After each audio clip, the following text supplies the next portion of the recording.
Abirami Sekar YouTube channel நேயர்களுக்கு அபிராமி சேகரின் அன்பான வணக்கங்கள். சித்த நட்சத்திரத்தில் பிறந்தவங்களுக்கு 2025 எப்படி இருக்கும், இதுதான் மெயினாக பார்க்குறோம். சித்திரை அப்படின்னாலே நீங்கள் கன்னி துளாராசி ரெண்டுலேயுமே பிறந்திருப்பீங்க. இங்கே நம்ம ராசி பலன் பார்க்கல, நட்சத்திர பலன் பார்க்குறோம். ராசி பலனுக்கு தனியாக வீடியோ போட்டிருக்கேன், போய் பாருங்கள். ஒருவேளை கன்னி ராசிக்கும் துலா ராசிக்கும் நான் லக்ன பலனும் போட்டிருக்கேன், வேணுங்கிறவங்க அதில் போய் பாருங்கள். இங்கே நீங்கள் எந்த ராசியில் பிறந்திருந்தாலும் நட்சத்திரம் என்னவோ சித்திர நட்சத்திரம், அதில் பிறந்தவங்களுக்கு 2025 எப்படி இருக்கும், இதுதான் நம்ம இப்போ பிரதானமாக பார்க்குறோம். இந்த 2025 ரொம்ப முக்கியமான ஒரு விஷயம் என்னன்னா, இந்த வருஷத்தினுடைய கிரக பயிற்சிகள் 2025 மார்ச் 29ஆம் தேதி திருக்கணித பஞ்சாங்கப்படி சனி பகவானுடைய பயிற்சி இருக்கு. சனி பகவான் கும்பராசிலேருந்து மீன ராசிக்கு போறாரு. மே மாதம் 14ஆம் தேதி குரு பகவானுடைய பயிற்சி ரிஷபராசிலேருந்து மிதுன ராசிக்கு போறாரு. மே மாதம் 18ஆம் தேதி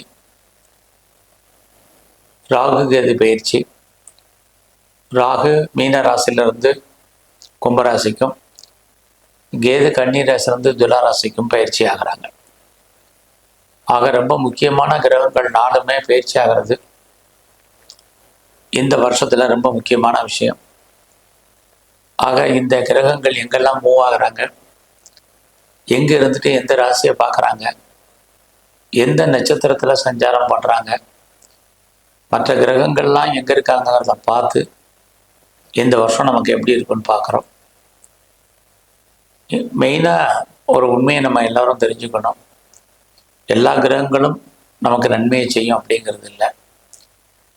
ஏதாவது ஒரு கிரகம் நமக்கு கெடுபலங்களை செஞ்சுக்கிட்டு தான் இருக்கும். அந்த அடிப்படையில் சித்த நட்சத்திரத்தில் பிறந்தவங்களுக்கு இந்த வருஷம் முதல்ல உங்களுடைய பொருளாதார நிலைகள், பண வரவு, ஏதாவது அதிர்ஷ்டம் இருக்கா, இதுதான் பார்க்கணும்.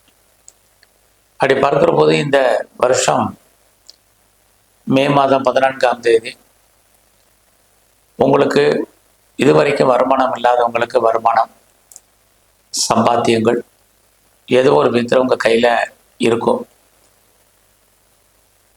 அது மட்டுமல்ல, யாரெல்லாம் பெரிய லெவலில் பேச்சின் மூலமாக வருமானத்தை சம்பாதிக்கிறீங்களோ அவங்களுக்கு வருமானங்கள் தொடர்ச்சியாக வந்துட்டு இருக்கும். இந்த காலங்களில் சித்த நட்சத்திரத்தில் பிறந்தவங்களுக்கு உங்களுடைய ப்ரொஃபஷன் ஜாப் எப்படி இருக்குது, உங்களுடைய கரியர் எப்படி இருக்குது அப்படிங்கிறத பார்க்குறோம். அப்படி பார்க்குற போது இந்த 2025 மே மாதம் 18ஆம் தேதிக்கு அப்புறம் யாரெல்லாம் பெரிய லெவலில் வேலை தேடுறீங்களோ டெஃபரெண்ட்டாக உங்களுக்கான வேலை கண்டிப்பாக இருக்குது. ஸோ அந்த காலகட்டங்களில் யாருக்கெல்லாம் நீங்கள் சர்வீஸில் இருந்தீங்கன்னா பெரிய லெவலில் முன்னேற்றம், மாற்றம் உண்டு. அந்த மாற்றம் வேலையில் நீங்கள் எதிர்பார்த்த மாற்றமாக இருக்கும். பொதுவாகவே உங்களுடைய கரியரில் நீங்கள் வேலை இல்லாமல் இருக்கிறவங்களுக்கு வேலை கிடைக்கும். வேலையில் வேறு ஏதாவது ட்ரான்ஸ்ஃபர் எதிர்பார்த்தீங்கன்னா அமையும். உங்களுடைய ப்ரொஃபஷனில் ஏதாவது அல்லது உங்களுடைய கரியரில் நீங்கள் மானிட்டரி பெனிஃபிட் எதிர்பார்க்குறீங்க, இன்க்ரிமெண்ட் எதிர்பார்க்குறீங்க, வேறு ஏதாவது நல்ல பலன்களை எதிர்பார்த்து காத்துட்ருக்கிறவங்களுக்கு மே மாதம் 18ஆம் தேதிக்கு அப்புறம் உங்களுடைய ப்ரொஃபஷனில் நீங்கள் எதிர்பாராத மாற்றத்தை சந்திப்பதற்கான வாய்ப்பு நிறையா இருக்குது. அது இல்லாமல் நீங்கள் வேலை தேடிட்டு இருந்தீங்கன்னா கிடைக்கும். சும்மா இருப்பதற்கான வாய்ப்புகள் ரொம்ப குறைவு. ஒருவேளை நீங்கள் பார்க்குற வேலையை விட்டு வெளியில் வந்தாலோ வெளியேற்றப்பட்டாலோ ட்ரை பண்ணுங்கள். நல்ல ஒரு வேலை 18 மேக்கு அப்புறம் உண்டு. அது இல்லாமல் உங்களுடைய ப்ரொஃபஷனை நீங்கள் சேஞ்ச் பண்ணணும், நான் இந்த காலங்களில் பார்க்கும் வேலையை விட்டு மாற்றங்களை செய்யணும், வேறு கம்பெனிக்கு பேப்பர் போடணும் அப்படின்னு யாரெல்லாம் நினைக்கிறீங்களோ தாராளமாக ட்ரை பண்ணுங்கள். கண்டிப்பாக உங்களுக்கு அதுக்கான வாய்ப்புகள் இருக்குது. ஆக வேலை சார்ந்த விஷயங்கள் இது ஏதோ ஒரு விதத்தில் உங்களுக்கு மகிழ்ச்சியும் சந்தோஷத்தையும் கொடுக்கும். நீங்கள் இந்த காலத்தில் ஏதாவது பிஸ்னஸ் பண்ணுறீங்கன்னா இந்த பிஸ்னஸ் எப்படி இருக்குன்னு பார்க்குறோம்.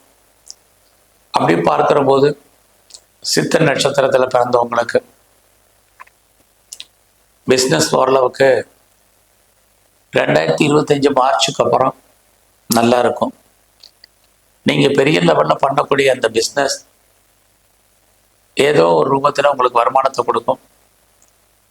ஒருவேளை உங்களுடைய பிஸ்னஸில் நீங்கள் யாரையாவது பார்ட்னர்ஷிப்பாக சேர்த்துருக்கீங்க அல்லது பார்ட்னர்ஷிப்போடு நீங்கள் பிஸ்னஸ் பண்ணீங்கன்னா பார்ட்னர் லாபம் அடைவார், நீங்களும் ஏதோ ஒரு விதத்தில் லாபம் அடைவீங்க.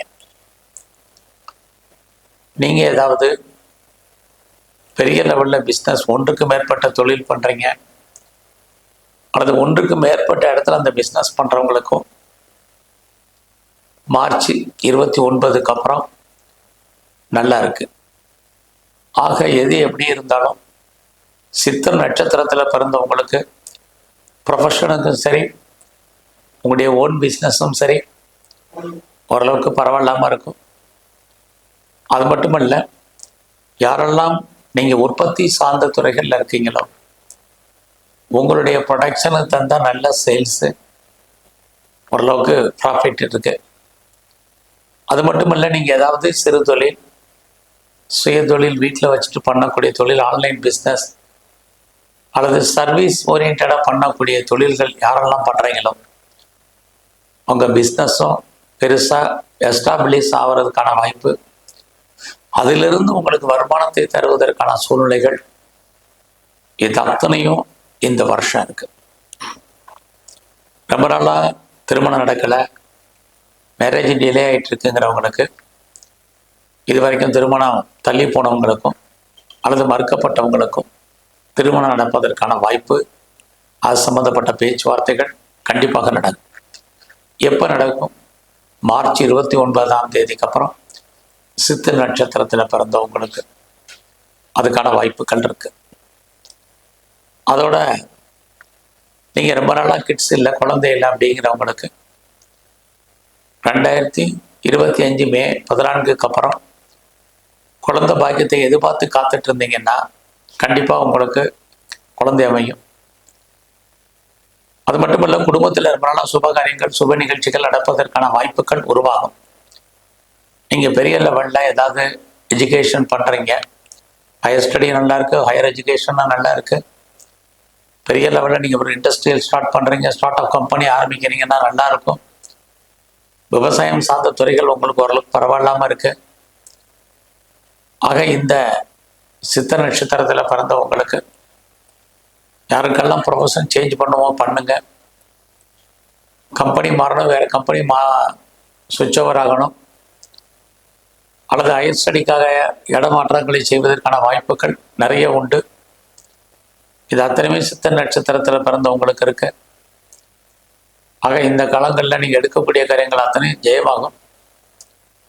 குறிப்பாக இந்த சித்த நட்சத்திரத்தில் பிறந்தவங்களுக்கு துர்க்கையையும் காளியையும் வழிபாடு பண்ணுங்க, பைரவரை தரிசனம் பண்ணிட்டு வாங்க, நல்லதொரு ஏற்றம் அமையும். நன்றி, வணக்கம்.